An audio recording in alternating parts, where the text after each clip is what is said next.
This is unreal. This is so good by these two quarterbacks. So good by these teams, man. Everything. The drama, Lamar being go. I can't believe it. I can't wait to get on TV tomorrow. I can't wait. Now Baker come back. Oh, y'all, this is the greatest. This is the greatest. This is the greatest. My counterpart, Mina Kimes, could not decide who to take in this game. But we both ended up taking Baltimore, and then Laura and Dan took Cleveland. This is unreal. This is so good by these two quarterbacks. So good by these. That fight and gets in for two, and it's a 7-point game. But as we were watching this from the studio, I said to Steve, Cleveland's going to tie it. They didn't blink. Baker Mayfield. Donovan Peoples-Jones, big first down later in the drive. Mayfield looking for Kareem Hunt. Makes a move. Can he get to the pylon? Yes, he can. The all-important extra point. Parkey missed one earlier. He would make it to tie this game back up. But now you're looking at the clock and thinking, Baltimore's got time. Not only they have time, but they've got the best kicker in the NFL in Justin Tucker. They also had a timeout, so they can throw it in the middle of the field. Mark Andrews, 14 yards. Jackson loves Andrews as a target. Here's why. Big, mobile tight end, good hands. They're already on the other side of the field. Use the timeout. Only need about 10 more yards to be in field goal territory. Willie Snead, they're close enough. They throw one more pass to get a bit closer. Patience, patience, patience. No need to be in a hurry. Don't get a penalty. Everybody gets set. We'll clock it, and we'll bring on Justin Tucker to try to win this thing. Mission accomplished. Hope you weren't playing against him in fantasy. Here comes Tucker. Bang! Sorry.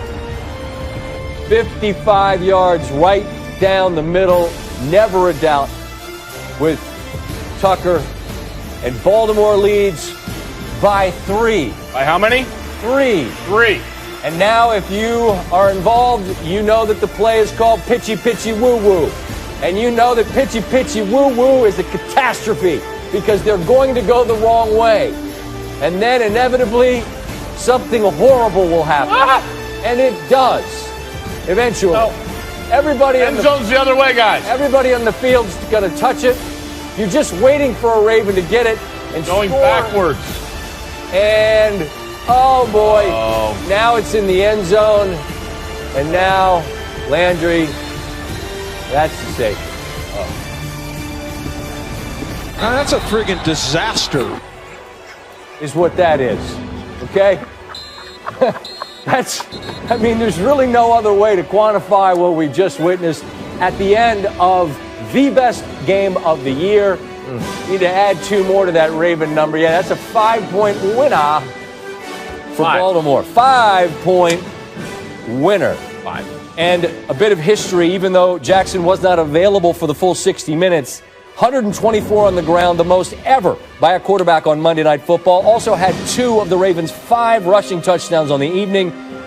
But that arm threw that touchdown pass to Brown that was so critical for this Monday Night Football victory. That in the foot of Grease. He talks about the timid souls who knew neither victory or defeat. You think about what the arena is, man, and this is what it was. These teams enter it. They show competitive fight.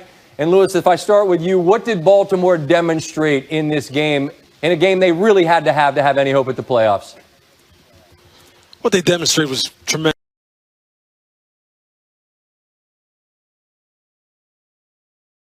competitive character, Scott. I mean, that's really the only way I can really put it. The kind of guys who look, despite the fact that they don't have their normal practice schedule, as Lamar pointed out, they haven't really seen each other. They haven't been able to be around each other, haven't been able to hug each other, shake each other's hand, pump each other up. In the most dire of circumstances, they found a way to make plays. And everybody talks about that in football. Just find a way to make a play, especially your best players. And Lamar Jackson embodied that tonight. He was like Superman.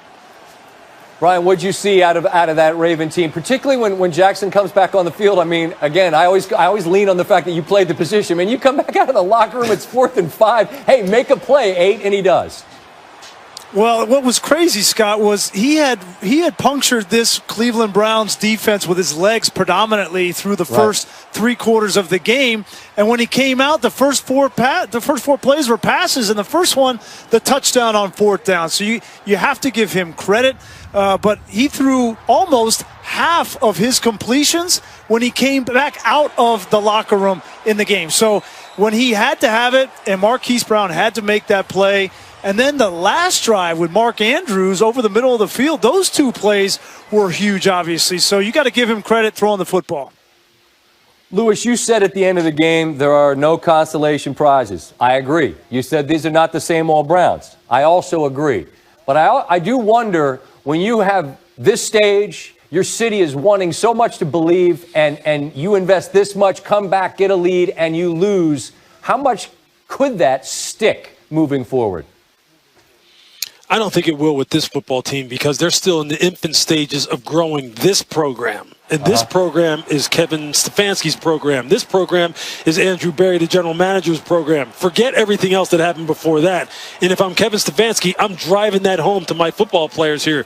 And I'm saying this, you have nothing to do with that. I have nothing to do with that. What we established here tonight was this. We can compete against some of the best, against a football team that's beat us 8 out of the last 11 times.